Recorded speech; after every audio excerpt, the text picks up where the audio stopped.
Good morning, students. Today we are going to start our second chapter, that is our environment. Our environment is all that things which surround us and in between which we live. That is like air, water, soil, plants and animals, and it consists of two components, living and non-living things. So see 2.1 components of environment. You know that there are many types of things like air, water, soil, plants and animals which are found around us. All this together form our environment, and each one of this is a living and non-living.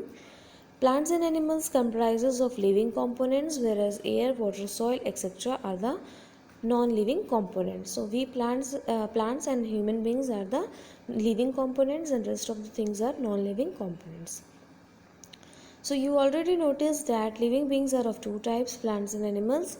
You must have noticed that most of the animals are green in color. And why they are green in color, children? Because of the presence of chlorophyll in their leaves and the stem, and it is a pigment which is responsible for the green color in plants.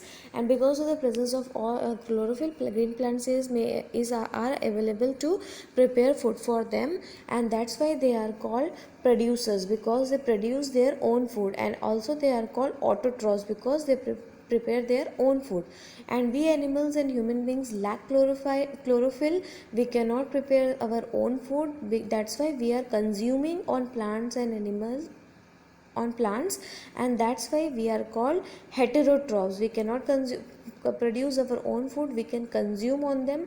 That's why we are called heterotrophs. So animals are again fall into three categories, that is herbivores, carnivores and omnivores. So what is herbivores? Herbivores came from the word herbs.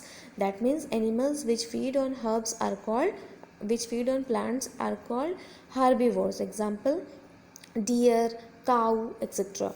And animals which feed on flesh of other animals are called carnivores. For example, wolf, lion, tiger, etc. Third type of animals are those which depend on both plants and animals for their food, that is they are called omnivores. For example, man, dog, crow, etc. So herbivores, carnivores and omnivores cannot manufacture their own food, and hence they are called heterotrophs. Green plants can prepare their own food with the help of chlorophyll, so they are called producers, and the animals which dependent on plants for their food are called consumers. Okay. So see this picture, students. Can you identify in this which all are the consumers and which all are the producers over here? All the green plants are producers and rest of all the consumers. Nextly, we will come towards the topic food chain. What is food chain? Food chain is a series of organisms in which higher organisms are eating the lower organisms. See this chain.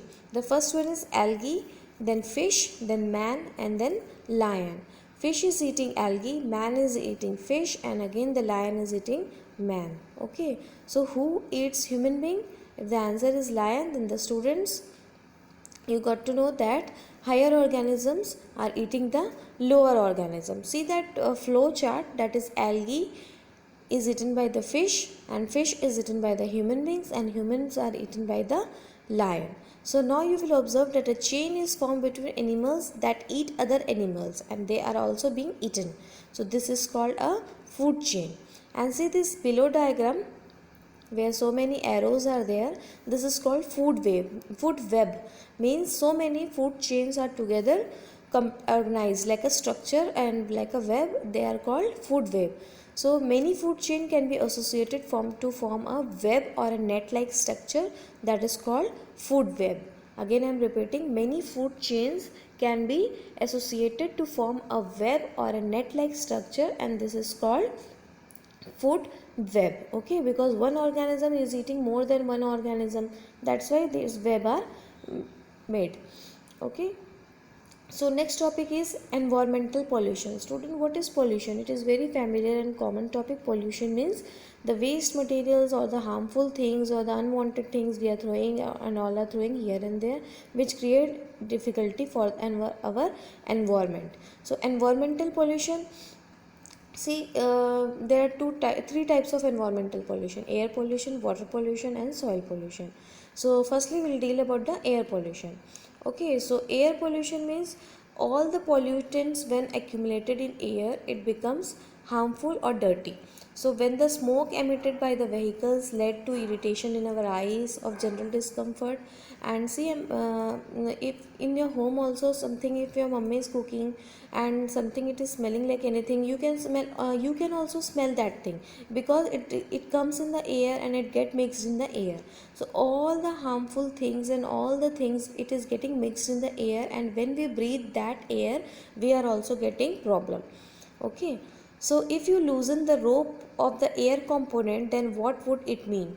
You would have seen that the smoke emitted by the vehicles led to irritation in our eyes and a feeling of general discomfort. If at home also smoke accumulates, we do not feel comfortable. It is because this smoke contains many poisonous gases which pollute the air. Smoke from the factories also pollutes the air. Likewise, if there is too much dust in the atmosphere, then also air becomes polluted and it's harmful for living being. So students, I told you that air is very important for our life, because we breathe in air. But whatever we are doing, whatever the human activities it is are going on, it is totally get mixed in the air so quickly. So a small example I can give you: whenever something cooked in your home, and the fragrance is coming, why the fragrance, it is cooking in the kitchen and fragrance is coming to your room? Because the aroma and the some all those things are getting mixed in the air, and though air travel from here to there, you are also getting that smell. The same way, when the factories are preparing all the chemicals and all the products, all the hazardous substance and poisonous gases are getting mixed in the air, and when this air we are breathing, we are getting problem, and this all this accumulate in the air and gather in the air. So this is only called air pollution. Have you noticed that garbage heaps of dried leaves on the roadside? Most of the times these are burned. Farmers too often burn the husk. Dried leaves are the part of crop plants in their fields after harvesting. Burning of this produces harmful gases and smoke which pollute air. Hence it is necessary not to burn waste materials and not let anyone burn it. So we should not burn the waste material, rather we should dump it. Okay. So next topic is water pollution. Water is essential for all living beings. You all know that without water it is very difficult for us to survive. It is very essential for our life. Can any living being live without water? No, we cannot live without water. Just think what kind of water would be good for a living being, clean or polluted. Obviously clean water is very useful for us. Polluted water we cannot use. Water from drains, sewage, etc., and also poisonous water from industries joins the river or ponds to make them dirty and polluted.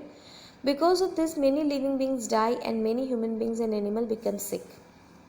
Okay, so all the waste materials, something some factories are throwing, some or other the ways of creating water pollution, and when these water bodies are getting polluted, not only the water, ocean animals, we human beings are also becoming sick by drinking that. Okay, so see that table, that is rainwater harvesting. Rainwater harvesting means to gather, to save. Rainwater harvesting means whenever the rain is falling, that water we are saving and utilizing it for the useful purpose. One way of increasing the availability of water is to collect rainwater and to store it for later use. Collecting the rainwater in this way is called rainwater harvesting. The basic idea behind rainwater harvesting is catch water where it falls. So wherever it is falling, we have to catch it. So techniques of rainwater harvesting is the rainwater is collected from the rooftop to a storage tank through pipes. See that diagram? Pipe is fitted over there. This water may contain soil from the roof and need filtering before it is used. Instead of collecting rainwater in the tank, the pipes can go directly into the pit into the ground. This then seeps into the soil to recharge or refill the groundwater. So they are collecting the rainwater in their terrace, in the slope, and their pipe is fitted and they are filtering it and they are using it for the further process. Okay. Another option is to allow water to go into the ground directly from the roadside drains, then rainwater gets collected. Okay. So here I am ending my today's explanation, students. Next class we'll see more about this topic. Till then, thank you.